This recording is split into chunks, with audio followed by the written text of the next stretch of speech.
Hey guys, and welcome back to Mad About Skin. In today's video, we are talking the skincare you just don't need. These are the tools, the ingredients, and the products that are not essential in order to reach your skincare goals and get that perfect skincare routine. If you want to find out which are the products that are must-haves and those that maybe are optional and you could cut back if you're looking to streamline your routine, keep on watching. I wanted to film this video on the back of a recent video I did talking about how many steps you need to optimize your skincare routine. I'll leave a link to that video up there because you might want to check that out to work out how many steps will be optimal for your skin type and your skin's concerns. On the back of that, lots of you guys reached out and said, maybe I'm overdoing it, maybe I have too many products and I'm looking to streamline, but which one should I remove? So hopefully this video will give you a guide to those optional extras. These are all those steps which you can absolutely include in your skincare routine, but aren't essential to deliver your skincare goals. So let's cut the waffle and jump straight on into it and start with toners. I guess this is the ongoing question and debate within the skincare community. Do you need a toner or are toners optional? I think all toners are optional because you can get the benefits from a toner in some of your other skincare serums and steps. However, I'd say if you are going to use a toner in your routine, make sure it's got a purpose. Tone with a purpose has always been my motto, because so often toners are nothing better than some nice fragranced water. Maybe they've got a few additives you don't want, like colorants and drying alcohols in there, but they're not really adding anything to your routine. Make sure that you choose the right toner for what you're trying to deliver for your own skin. So go for something hydrating if you have drier skin. Go for something with an exfoliant in if you feel your skin is a little bit dull and lackluster. I pulled together a list of my favorite toners, which I'll leave a link to up there, but this is very much an optional step in your skincare routine. The ones that I reach for day in, day out are this. This is the Liquid Hydration by Geek & Gorgeous. I love, love, love this product. If you've got dry skin, dab this on before you reach onto your serum steps. Oh, your skin will love you. All the rest of your products will go on so much better, and you just get an extra level of hydration. I also always reach for this, which is the Glycolac Sal Toning Solution by Face Theory. This has lactic acid, salicylic acid, and glycolic acid all in a toner. So this means I can use this as a toner and I don't need a separate exfoliating step. So it's kind of stripping back a step out of your skincare routine and still maintaining that toner, which is a great option if you're looking to streamline. What I would say is when you've worked out whether a toner is right for you, and it's not right for everybody, so check out that video I linked earlier, make sure you're applying it either with your hands and dabbing them on, or if you're using a harsh exfoliating one like I referenced, get some disposable cotton rounds. These are the ones by Face Theory, which I have been fangirling hard over. We often use cotton rounds to put on toners and liquid products, and it's so wasteful. Those disposable ones end up in landfill, end up in the seas, in the oceans, just so wasteful. So I grab a couple of packets of these. I'll leave a link to these, as I will everything I mentioned today, down below. Grab some of these because, oh, so smooth, they apply your toner gorgeous, and they're just more environmentally friendly. So that'd be like a top tip. But toners, totally optional, and you don't need them in order to perfect your own routine. Now let's move on to the second thing that is totally optional, and that's area-specific creams.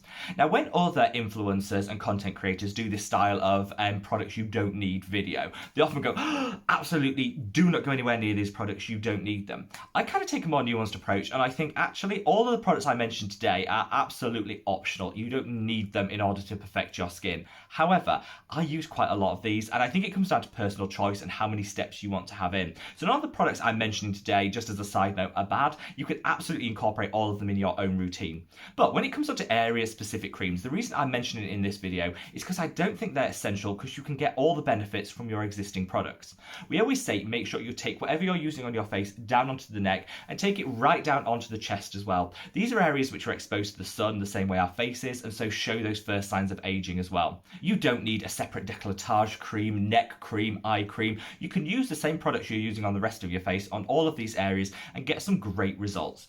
However, if you do want to splurge, if you do want to spend that little extra money, there are some products out there which will benefit these areas. I always say forget the chest, just use the normal products on the chest. All of those décolletage creams are just a marketing con, so that's a firm pass. Don't go anywhere near them, just use your normal products and save the money. However, when it comes to the neck and it comes to the eye, these areas are quite prone to sensitivity. They tend to be the ones that show the first signs of aging, and so using a targeted product, if you can afford it and it fits within your regime and your budget, could be a really good option. I did a video on the best eye creams. These are the ones that actually add a purpose. I'll leave a link to that up there, so check that out. Because like toners, if you're going to use an eye cream, use one with a purpose that's actually going to deliver something for your skin. Don't go for that bougie, overpriced moisturizer that all companies are trying to flog us. Go for something with a purpose. I reach at the moment for this. This is the Caffeine Solution by Typology. I love this. Caffeine, niacinamide, it makes sure that you get rid of any inflammation under the eye. It constricts all those blood vessels, so it gets rid of some of that puffiness, inflammation, and discoloration. My under eye game, so much better for using this. I also reach for the NIOD Fractionated Eye Contour Concentrate. So expensive, yet so good. And it's kind of like sleep in a bottle. You can totally fake that you've had a good night's sleep by just putting some of that NIOD product on. So good. When it comes to the neck, I've been trying out this product. This is the Firming Neck Cream by Oya, which is such a good brand. I've been loving their hydrocolloid patches, and I also really love this product. It's got a low strength retinol, vitamin E, and hyaluronic acid in there. So it's kind of like an all-in-one serum for the neck. So you don't need to think about taking things onto your neck. Just dab this on when you're done and your neck will be protected, but it won't leave you sensitive and dry because all of the ingredients in here are in lower concentrations and there's nothing in here that's going to trigger that sensitivity. So it's perfect for the sensitive neck area. Now we're coming on to a product type that I have totally fallen for in the past, and that is drying spot treatment. All through my teens, I was dabbing on the little pink liquid. I used to look like Mr. Blobbit. I had all of this pink stuff going on, thinking that was curing my acne. We had it drummed into our heads that the drier the zit was, the better it is, because it'll heal quicker and it'll appear smaller. This actually is a total myth and a total lie. When you dry out the zit, it's almost like a wound. If you see it as that something needs to heal, when you dry it out, it actually extends the heal time. So you get a short-term gain because it will appear, if you put it on before bed, in the morning, the zit will appear smaller. However, having dried it out will mean it's more likely to cause scouring and hyperpigmentation. It takes longer to fade and heal, and actually in the long run we're doing more damage to our skin. So the drying spot lotions, from the Mario Badescu spot treatment through to this, which I still have in my collection, I don't know why. This is the Kate Somerville Eradicate, all based around drying alcohols, salicylic acids, and usually some sort of mineral in there to just suck and absorb out all of that excess oil in the area. It actually does more harm than good, and so if you're using a drying spot treatment, put it to one side and get a spot treatment which is effective but also hydrating. My go-to is this. This is the non-drying spot treatment by Ren. It's a little bit up there in price, ever so slightly, and I know a lot of people say, oh, you don't get a whole lot of product, but actually a small amount does the zit. If you want proof that this product works, look at my video yesterday, which I'll leave a link to up there, and see this great big zit that was mountainous on the side of my face. I had that zit, it just appeared overnight. It took me right back to my teens. It was like I was listening to NSYNC in my bedroom in my late teens, and it was just huge, and I couldn't do anything with it. I put this on overnight, and this morning, this is what, okay, I've got a little bit of concealer on, but you can see from the size of the zit how much this has worked. It's got pink nodule in there, which is a great antioxidant, which is going to protect the area and help it heal. It's hydrating, and it's got loads of things in there that are going to aid the healing, get rid of that redness and that irritation from the area, and shrink the size of the spot. Like I say, check out that video and compare it to today if you're in any doubt as to how this works, because this is a total holy grail. Now we're kind of coming into the home stretch, but I want to mention a couple of other things. First of all, I'm going to call out Micellar Water. Now, a lot of people went mad for Micellar Water when it came onto the market maybe 3 or 4 years ago. It's actually been a staple in France for literally decades, but we kind of got hold of it here in the UK and over in the US around 3 or 4 years ago, and we went mad for it. Micellar Water actually is great, but it's not essential. I see people feeling like if they're not using a Micellar Water to kickstart their routine, they won't get the benefits. You will. Most cleansers are actually formulated to be good enough to get rid of all the dirt, debris, SPF and makeup in one go. When it comes to Micellar Water, the times when I'd say you should use it is if you're wearing a lot of waterproof makeup. It's a great way of just dissolving that waterproof eye makeup. I'd also look to it after the gym. If you're feeling a little bit sweaty after the gym and you don't want to shower in the gym, I'm not one that showers in the gym. I just find it all a bit grim. So I shower when I get home, but I don't want all that bacteria and sweat sitting on my skin. So I take a micellar water and a reusable cotton round, dab it across my skin, chest and back where I get acne after I get out of the gym and before I get home, and it does the job. There are some times when I think micellar water will work really well, but I think the days are gone when we feel like we have to start our routine with it in order to get any benefit. It's an added extra, not an essential.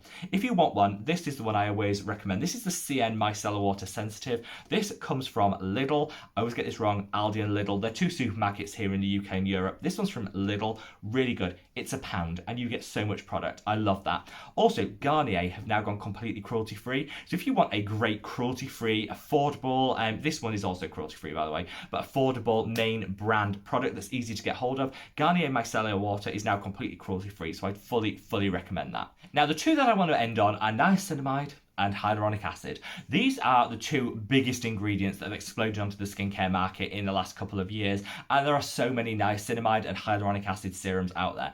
In truth, you do not need either of these as standalone serums. If you check and go after this video and look at all the skincare that you're using, turn it, look at the ingredients, and you'll find that niacinamide and hyaluronic acid or sodium hyaluronate is in pretty much all of them. You're getting your concentration in your daily fix of niacinamide and hyaluronic acid in the products you're already using. Save your coin, save your hard-earned money, and put aside that niacinamide and that hyaluronic acid serum, and just accept that you're getting the concentrations you need throughout the rest of your skincare routine. There are some cases where some people would benefit from extra niacinamide, but I think they're few and far between, and I actually documented in a video, which I'll leave a link to up there, why too much niacinamide is actually a bad thing. The same goes for hyaluronic acid. If you're using it and layering product after product with it in an arid climate, it actually ends up dehydrating the skin and sucking the moisture out the deep levels of our skin. So hyaluronic acid, again, in the wrong climate can just be a bad thing. And again, I cover that in a video, which I'll leave a link to up there. I won't labour the point because we've got videos you can check back to if you think you might be overdoing it on either of them. But I'd say save your coin, save a step in your skincare routine. You don't need a standalone niacinamide or hyaluronic acid. So there you have it, guys, a rundown of all the things that are not essential but optional in your skincare routine. Like I said before, I don't want this to be all these things are bad, because they're not. I am bougie, I'm extra. I have like 15 steps in my skincare routine, and I use pretty much all of these things that I've mentioned. However, if you're looking to streamline, cut back on the amount of skincare steps and products in your routine, these are the things that I'd check back and work out whether you actually need them and whether they're adding any benefit to your own skincare routine. I didn't touch on tools. That's because I think that's a whole separate video, and I'm actually trying out some really good cleansing tools, LED masks, exfoliating devices, all of that, which I'm going to document in a video in the upcoming week. So stay tuned for that one, where we'll take a look at whether we think skincare tools are actually worth the splurge. I was going to throw in an honourable mention and talk about masks and how we kind of all do, you know, sheet masks and treatment masks, and I was going to include that as an optional step. But I actually looked back and thought how much benefit I get from the masks that I'm using. For example, I'm using this one at the moment, which is the Face Theory Pink Clay. They also do a green tea one, which I absolutely love. And so I decided, let's not put masks in there, because I think most masks these days add a purpose, be it calming, soothing, exfoliating, hydrating, whatever. I think there's a purpose to them. So masks are spared from this video in case you're wondering why they weren't included. So there you have it, guys. Leave me a comment below. What are the steps that you're looking to maybe streamline, or are you going in the opposite direction? Is your routine growing and growing and growing? Leave me a comment below and share your thoughts and feelings. Wherever you are in the world, guys, stay safe, stay well, and I look forward to seeing you in the next video. Take care. Bye.